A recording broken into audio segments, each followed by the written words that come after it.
Youssouf Mouloumbou, vous avez disputé des CAN sur le terrain, vous êtes évidemment un amoureux de cette compétition et vous l'avez un peu dit tout à l'heure, ça peut être un peu gâché, ce grand moment de communion. Exactement. Et cette belle vitrine pour l'Afrique, pas seulement son football, mais l'Afrique tout court. Exactement, surtout qu'elle va le passer tous les 4 ans. J'aimerais quand même noter que le Maroc a accueilli quand même 24 équipes avec son staff et ses supporters, que c'était une très belle CAN dans le plan logistique et avec les stades qui ont été offerts par le Maroc. Il ne faut pas enlever ça. Ouais. Il faut La pas première l'oublier. CAN avec les trains. Le Exactement. TGV à la CAN, on a dû attendre de 2025-2026. Avec les transports, il faut pas l'enlever au Maroc et surtout cette équipe du Maroc qui a très bien joué, qui ne déméritait pas. Ça pouvait aller des deux côtés, mais le sport veut qu'il n'y ait qu'un seul gagnant. Franck Simon, est-ce que ça a été une mauvaise publicité, peut-être la plus mauvaise publicité possible pour la CAN? On n'a jamais vu ça dans l'histoire des finales, des grandes finales, en tout cas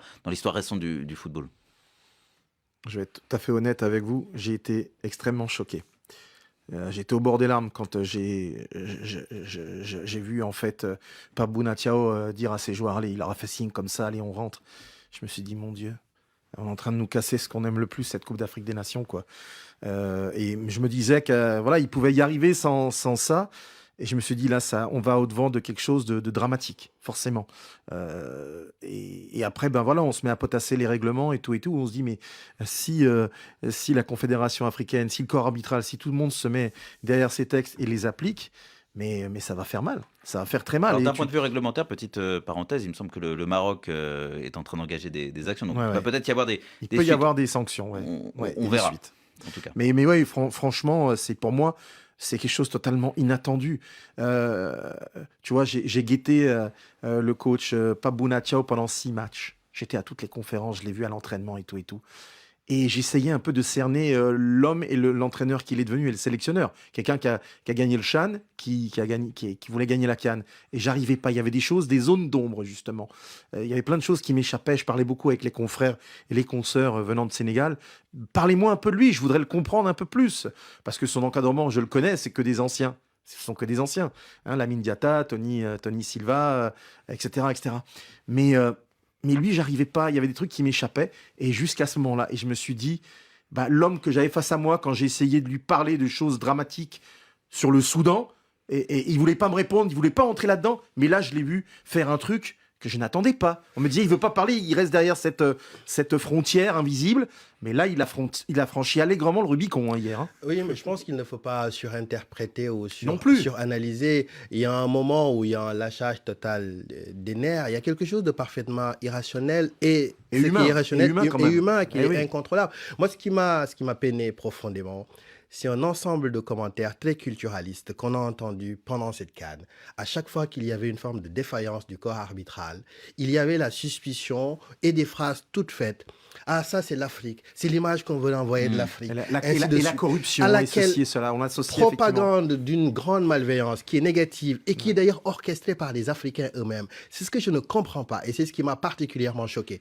Une situation tragique, une défaillance, ça existe partout. Et quand on regarde l'histoire du sport partout dans le monde, des situations tragiques ont toujours existé. On pourrait largement réarbitrer les Coupes du Monde sans que l'Afrique n'y soit mêlée. Donc effectivement, il faut bien faire la part des choses. Que le Maroc est un dommage collatéral parce qu'ils ont été fair-play tout au long de la compétition et on leur a toujours lancé c'est pas ce que disent les lions indomptables. Ouais, mais ils se sont mangés quelques coups dans le visage et dans les côtes. Je pense qu'ils ont gagné leur match à la régulière. Ils ont gagné donc, à la régulière et c'est fort dommage justement que cette finale se finisse. Alors justement, Youssouf Mouloumbou, suivons votre exemple. Tentons de sécher les larmes tout de même. Des supporters, des Lions de l'Atlas, les larmes de la défaite, les larmes du dénouement houleux de leur propre CAN. C'est très dur. On était à 1 minute, même pas d'être champion d'Afrique. À partir du moment où on a loupé le pénalty, tout a tourné en notre défaveur. On tape la barre. C'était un match équilibré. On savait que ça allait jouer sur des détails. Ils ont des situations en première mi-temps, nous aussi. C'était un peu comme un match de boxe. C'est malheureux pour le peuple marocain, surtout. On a loupé l'opportunité d'une vie pour certains et pour moi. Il faut repartir plus fort, il ne faut pas baisser les bras. On a montré une bonne image du football marocain. On a une génération qui est jeune. Ils vont apprendre et je suis persuadé qu'en voilà, ils vont revenir plus forts et qu'ils vont la ramener, Inch'Allah, dans le futur. Je suis très déçu. De base, on gagnait. Alors, Brahim Diaz, il n'a pas fait un bon match. Et Hakimi aussi. Je pense qu'on est maudit parce que c'est la énième fois qu'on arrive à... On est au bout de gagner, on n'arrive pas. Et voilà, tout le monde est triste ici. Je sais pas si... J'ai pas le mot. Voilà, on est fiers pour le Maroc et les autres victoires à venir. Et on reste l'esprit sportif, on félicite les Sénégalais. Le bel esprit de cette supportrice marocaine. Et juste avant, on a entendu le sélectionneur malheureux des Lions de l'Atlas, Walid Regragui. Là aussi, on a du mal à garder son calme quand on l'entend dire ils ont raté l'opportunité d'une vie et moi aussi, c'est touchant, ouais, c'est bouleversant. Il a été plutôt bon joueur et bon perdant, Walid Regragui. Il a eu des mots forts quand même, en disant que quand même par rapport à son homologue, il a dit Pape, il a manqué de classe. Il l'a dit, il l'a répété partout. Et il en est resté là. Oui, il en est resté là, mais on a du mal factuellement à lui donner tort. Les intentions étaient sur le terrain justement avec ce contexte, parce qu'on a vu un accrochage, on va dire, bénin avec Pape Thiaw, qui nous rappelle d'ailleurs un souvenir aussi d'un serrage de main avec Chancel Mbemba. Je veux dire, voilà, il est porté vers la récidive. Mais je comprends la peine des Marocains avec cet investissement sportif, politique, financier, et puis cet investissement humain dans l'accueil et dans la bienveillance. Je comprends parfaitement que le récit que l'on fait de leur CAN comme quelque chose de potentiellement piloté pour leur assurer une victoire sur un plateau soit quelque chose de très, surtout très mal avec vécu. un dénouement aussi dur. Vous en avez fait des CAN, Youssouf Moulombou et Franck Simon. Youssouf l'a déjà dit, belle CAN, très bien organisée. Rien que ça devrait pousser à retrouver le sourire du côté des Marocains et le parcours sportif. Ils n'avaient pas disputé de finale de CAN depuis 22 ans. Depuis 2004, tout ça est réussi contre la Tunisie. Oui, ils ont rendu une très belle copie. Et puis peut-être là où ça n'a pas forcément été parfait, faut se rappeler simplement qu'ils sont co-organisateurs d'une prochaine Coupe du Monde, exactement. Pas celle qui est cette année, mais dans 4 ans. Et de fait, ça leur a servi un petit peu de laboratoire. Donc, ils ont parfaitement intégré certaines choses et ils vont vouloir les améliorer. Mais partout où on est passé, on a été très bien accueillis. Franchement, c'est un pays de sport, c'est un pays de football, mais c'est avant tout aussi un pays d'hospitalité. C'est un pays qui aime les étrangers.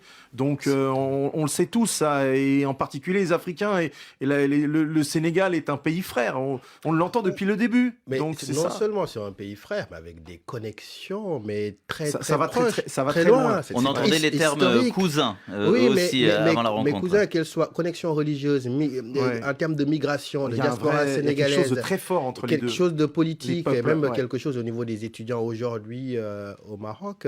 Oui, c'était un lien très très fort entre les deux. On espère que ça n'aura pas été cassé en tout cas. On console les Marocaines, les Marocains, et il y a un joueur auquel on a envie de penser parce que franchement, je ne travaille pas chez Netflix, mais je serais eux, je plancherai tout de suite sur un scénario et une série documentaire ou que sais-je, sur le héros tragique de cette finale de Coupe d'Afrique des Nations, et peut-être le héros tragique de cette CAN en général, Brahim Diaz, meilleur buteur, mais auteur du pire geste, on va dire, de l'histoire des finales de foot, en tout cas de mémoire récente, la Panenka ratée et tous les espoirs qui s'effondrent. Il avait le sacre au bout du pied. Walid Regragui, encore lui, nous donne une esquisse d'explication sur le geste de Brahim Diaz. Il y a eu beaucoup de temps avant qu'il tire le pénalty, ça a dû le perturber. Quand un entraîneur il demande à ses joueurs de sortir du terrain, l'image qu'on a donnée de l'Afrique aujourd'hui, c'est un peu honteux. On a arrêté le match aux yeux du monde pendant au moins 10 minutes. Ça n'a pas aidé Brahim, c'est pas une excuse de la façon dont il l'a tiré, mais voilà, on va pas revenir en arrière, il l'a tiré de cette manière-là. Youssouf Moulombou, si vous aviez été à la place de Brahim Diaz avec tout ce contexte-là... Je n'aurais pas tiré. Je pense que Brahim Diaz a été l'instigateur de cette situation où il a... c'est lui qui obtient le pénalty. Exactement, et mais il c'est lui pousse qui l'arbitre demande aussi à aller voir les images. L'arbitre à aller voir la VAR, donc je pense que je me serais écarté. Et la meilleure option, c'était de laisser Hakimi tirer. Bon, j'espère que justement le Maroc va gérer cette situation, Brahim Diaz, d'une belle manière, parce que c'est un jeune joueur qui est talentueux. Mais il y a une chose qui va arriver très vite, c'est la Coupe du Monde. Donc ça va laisser l'espoir au Maroc de pouvoir rebondir. 5 buts sur les 5 premiers matchs. Il avait la victoire au bout du pied. Tout était écrit pour qu'il entre dans la très grande histoire du football. Tout s'est effondré en quelques instants pour lui. Vous qui avez une belle plume, Elgas, vous n'avez pas envie d'écrire quelque chose, une pièce de théâtre, un poème, un roman sur Brahim Diaz? Peut-être, on peut le coécrire, mais non, c'était... Je prends 10% pour l'idée, ouais, c'est ça. Non, ce qui est fascinant, c'est que c'était un tragédien jusqu'au bout, parce que quand on le voit après, justement, la faute dans la surface, mais s'acharner à réclamer justement qu'on aille regarder la VAR. Et on regarde, moi je me suis concentré à regarder son regard quand il attend le moment où il peut tirer son penalty. Il s'écoule de longues secondes, il fait tout pour rentrer dans sa bulle, pour être imperturbable. C'est une image, alors que les supporters sénégalais sont en train de se castagner avec justement les stadiers, lui reste stoïque. Mais j'ai envie, justement, en grand seigneur, d'attribuer la responsabilité à Zidane. C'est le seul devant l'éternel, le responsable de tout ça, de faire des Panenka en finale. Je veux dire, ça a créé une génération. Alors non, il y a un autre précédent, un ancien coéquipier de Youssouf Moulombou, un certain Michael Landreau du côté de Nantes, qui avait raté à peu près de la même manière que Brahim Diaz en finale de Coupe de France ou Coupe de la Ligue. Non, celle hier soir était particulièrement... Mais avec son pied faible, parce que je crois que c'est un gaucher. Il tire avec le pied droit, avec une course. C'est pour ça que... Mais qu'est-ce qui s'est passé? Qu'est-ce qui a bien pu se passer dans sa tête? Il n'y a que lui qui le sait. Et c'est même pas sûr. Ouais, c'est ce qui rend le football quand même assez incroyable. C'est ce qui rend le football absolument hallucinant. Ouais, moi, j'aurais dit au coach, je me sens pas demander à Hakimi ou à Nesseri qui sont là, qu'ils aillent bombarder Doudou Mendy, mais je me sens pas. Et il s'est écoulé vraiment beaucoup de temps et son geste... c'est curieux, quoi, de la part d'un gars qui a une telle finesse technique. Mais quand on a demandé à Zidane pourquoi il avait tenté la Panenka, il avait dit parce que Buffon me connaît, je ne savais pas quoi faire d'autre. Et aussi pour l'histoire. Donc il y a une forme de vanité un petit peu. Oui, mais je ne sais pas si vanité. Youssouf Moulombou, vous avez joué à très haut niveau, vous avez joué des CAN, vous avez joué des grands matchs en première ligue. Est-ce qu'on peut avoir comme ça le corps qui se déconnecte de la tête, on perd le fil de son geste? Oui, après de longues minutes d'attente et avec tout ce qui s'est passé, les échauffourées autour du terrain, je pense que ça a joué. Mais je ne sais pas s'il s'est rendu compte de l'ampleur, justement, de la valeur de cette compétition. Et je ne pense Pourquoi pas. Parce qu'il n'est pas venu facilement vers cette équipe du Maroc. Exactement. Je ne sais pas comment il s'est intégré dans cette équipe. Je ne sais pas s'il est totalement intégré. Ouais, quand même. Et il a mis le premier but de cette Coupe d'Afrique des Nations. Et c'était, je crois, d'ailleurs, je me demande si c'était pas un pénalty. Non, il l'avait loupé. Mais il avait marqué le premier but de la CAN contre les Comores. Et tout au long, ça fait 1 an et demi qu'il est en sélection. Il n'a pas arrêté de claquer des buts. Et donc, après 50 années sans gagner cette Coupe d'Afrique, je ne vois pas comment on peut tenter ce genre de geste. Mais est-ce qu'il connaît l'histoire même de... On parlait d'histoire. C'est exactement ce que je veux dire. Oui, mais ça a été un sujet d'ailleurs au Maroc sur ces binationaux potentiels, je veux dire, qui venaient. Et ça fait aussi la richesse de cette CAN. Et donc voilà, c'est un tragédien et puis il est jeune. Sadio Mané a échoué avant de réussir. Absolument. J'espère qu'il sera réintégré. Et il avait même gagné la première en échouant. Ce sont sur ces mots et sur cette note d'espoir qu'on va se quitter. Et on espère que ça a consolé Brahim Diaz, auditeur fidèle de Radio Foot International. Bien évidemment. Encore félicitations au Sénégal, même si on a eu des choses à redire sur la soirée d'hier. Je suis pas sûr que ce soit terminé. Je pense que ça nourrira encore quelques débats dans Radio Foot International sur RFI. Merci Laurent Salerno, David Finzel, Pierre Auguerin, Nufor Cornilier, toute l'équipe. Merci Youssouf Moulombou, Elgas et Franck Simon. Demain à l'Atelière, Annie revient. Excellente soirée à l'écoute de la Radio du Monde.